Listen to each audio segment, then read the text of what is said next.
45% y menos de 45 sigue habiendo 30% menos riesgo de deterioro renal. Inclusive en ese Sibereal Tree demostraron el beneficio del fármaco a pesar de hemoglobina glicosilada, a pesar de la presencia o no de evento cardiovascular previo. No importa la tasa de filtrado glomerular y como lo he comentado hasta ahora, no importa fármacos concomitantes, que en un momento más vamos a retomar ese punto. O sea, cosas relevantes para que el fármaco pudiera disminuir su eficiencia se han considerado en muchos ensayos clínicos, en muchos post-hoc, y a pesar de esas cosas lógicas que pueden alterar, pues no se ha visto que interaccionen de manera negativa. Inclusive, ¿se acuerdan que les dije, qué tal si funcionan los más enfermos? Vean en esta análisis del EMPA-REC, en donde más de 7,000 pacientes seguidos por más de 206 semanas se vio, y los dividieron aquellos pacientes, el primer panel es los que tenían tasa más alta y más baja. Lo importante de la imagen, aunque se vea pequeño, es como, vean cómo se separan las líneas rojas y líneas azules. Pueden apreciar que si inicias el fármaco en tasas más altas, pues hay beneficio, pero no es tan notorio. Pero vean si lo inicias como en 55 de tasa de filtrado, es más notorio. Ahora, el mismo análisis, pero viendo si existe el fármaco con micro, macro, normo, albuminuria, en lo que se consideraba antes, ¿no? De nuevo, si lo das en pacientes que tienen albúminas normales, hay beneficio, pero casi es intangible, ¿no? Si lo das con microalbuminuria es más notorio, pero vean si lo das con macroalbuminuria, es todavía más notorio, preservando la tasa de filtrado glomerular. Ahora vean, por último, las presiones arteriales. Los de arriba son pacientes que tienen una presión arterial más controlada, menos de 140/90, y los de abajo, los que tenían más de 140/90 y el mismo efecto. O sea, el fármaco parece que es más eficaz, insisto, en tasas más bajas, en albuminurias más altas y en sistólicas más altas. Eso es, creo, una información muy importante para considerar que puede ser que el más enfermo todavía reciba más beneficio aún, ¿no? Continuando igual, con la misma hipótesis, se vio ahora si específicamente canagliflozin, un post-hoc del Canvas, había menos pérdida de tasa de filtrado y riesgo cardiovascular en los pacientes de más riesgo renal. Ellos vieron el riesgo renal acorde al semáforo que ya conocemos de KDIGO, lo verde más o menos, amarillo te va mal y rojo te va muy mal. En donde están viendo cómo primero los pacientes de bajo riesgo reciben beneficio del fármaco. El fármaco son todas las líneas que están viendo aquí continuas, las líneas sólidas, las barras sólidas, perdón. Si el paciente es de bajo riesgo acorde a esta figura de KDIGO, recibes beneficio. Y ese beneficio no es significativo, pero bueno, está numéricamente parece que sí. Si eres de riesgo moderado, tampoco hay beneficio. Digo, si hay un beneficio no significativo, riesgo alto, ya empieza a haber un beneficio significativo y muy alto riesgo, o sea, es decir, los pacientes más difíciles, sí hay beneficio y ven la tendencia de PES, lo cual dice que a mayor riesgo, más beneficio significativo. Inclusive, como pueden apreciar en la imagen, pueden notar que hay mayor protección en los de más riesgo acorde a guía KDIGO. De nuevo, este es el número de eventos cardiovasculares que reducen. De nuevo, información emergente, creo que es muy importante considerarla, pues. Ahora, lo que yo he discutido en varios foros con aceptación de esta forma de percibir esta imagen es que yo creo que el gran beneficio cardiovascular de los fármacos ha sido por el beneficio renal. O sea, gracias a que son tan buenos en riñón, es por esa disminución cardiovascular. Obviamente pueden existir muchas otras cosas que explican también eso, pero creo que lo más importante es el beneficio renal. Y este estudio creo que puede acercarse a la percepción que tengo. Fueron 7 estudios que estimaron los cambios en 6 meses de dar dapagliflozin y vean el beneficio cardiorrenal. Primero, en la figura de la derecha estamos apreciando que si el paciente tiene albuminuria de menos de 30, baja 20% el riesgo. Si en el paciente se disminuyó la albuminuria todavía más, el riesgo baja 48%, es decir, el paciente más enfermo, más beneficio de nuevo. Y vean en amarillo, lo que se asoció significativamente a la dosis más alta del fármaco fue DAPA, por ejemplo, disminución de glicosilada y albuminuria. Así que, de nuevo, lo que comento es, mientras más beneficio renal haya, más beneficio cardiovascular puede haber. Inclusive, el beneficio renal de los fármacos es más que el beneficio cardiovascular.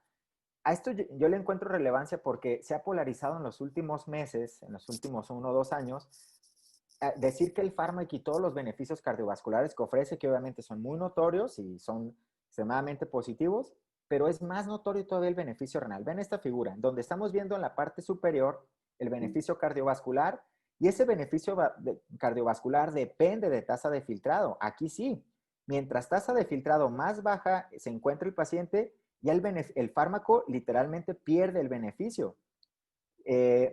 Perdón, mientras tasa más baja hay más beneficio cardiovascular.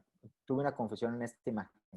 Pero vean ahora, el beneficio renal no importa de tasa de filtrado glomerular. Inclusive el Forest Plot creo que está condicionalmente puesto en esta forma para que vean cómo los resúmenes del Forest Plot acorde a tasa de filtrado, vean más de 90, 60, 45 y menos de 45, están visualmente mucho más cargados a la izquierda, es decir, al beneficio, que lo cardiovascular.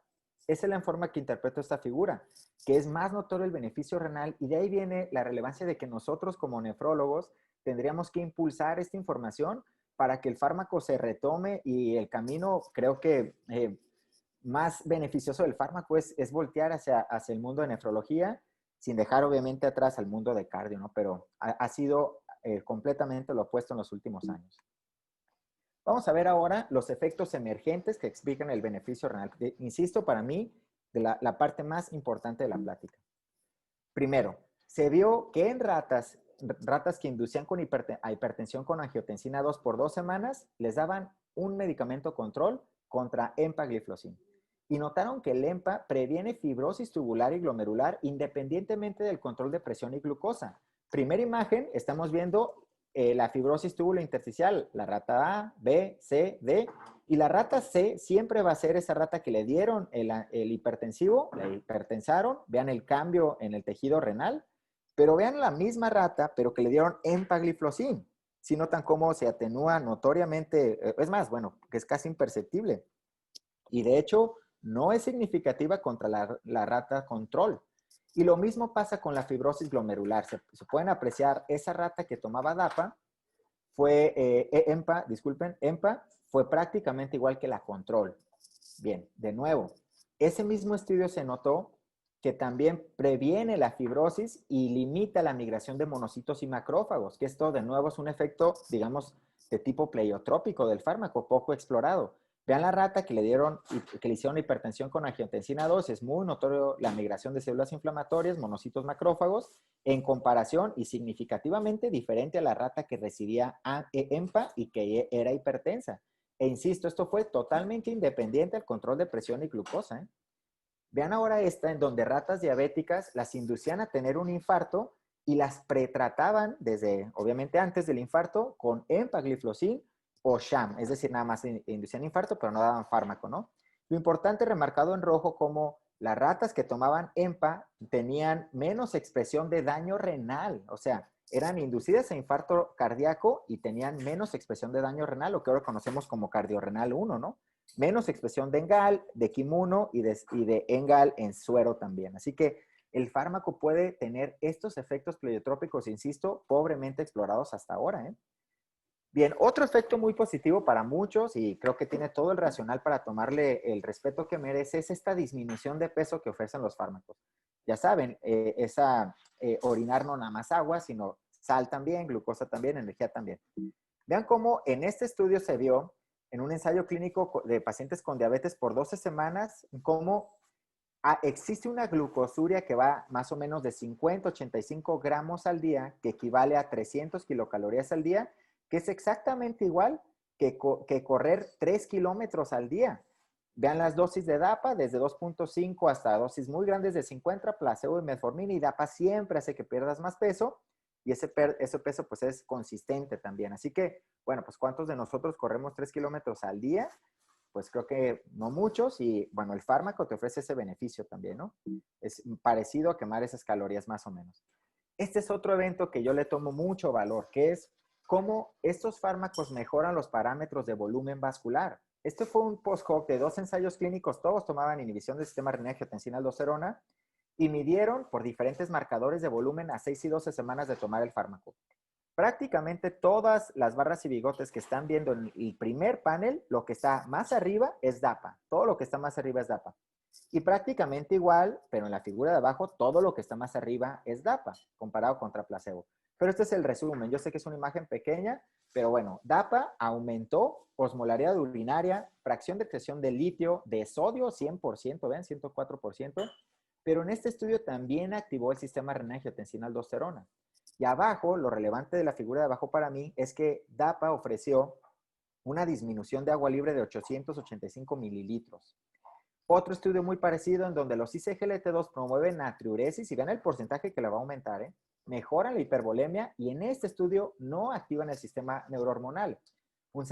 Este es un ensayo clínico exploratorio, nada más 14 días del fármaco, en donde vieron primero, los pacientes que les daban EMPA contra placebo aumentaron 0.4% el FeNA, la fracción de excreción de sodio. No es mucho, pero vean ahora si el paciente toma un diurético. Si toma el diurético, es sinérgico al diurético e incrementa el FeNA, acuérdense, el FeNA 1.7%. Acuérdense que los FeNA son porcentajes bien bajitos, 2%, 1%, bueno.